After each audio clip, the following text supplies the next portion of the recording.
1917 பிறந்தவர்களில் உலக புகழ் பெற்றவர்கள் மூவர்.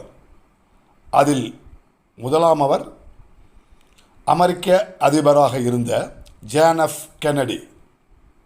இரண்டாவது நம் பாரத திருநாட்டின் பிரதமராக இருந்த அன்னை இந்திரா காந்தி அவர்கள்.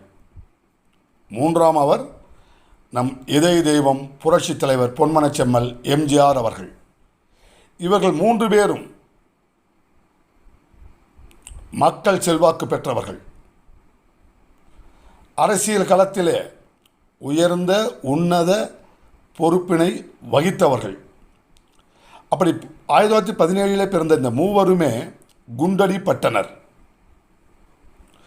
குண்டடிப்பட்ட அந்த நிகழ்விலே அமெரிக்க அதிபராக இருந்த ஜான் எஃப் கென்னடி அவர்கள்,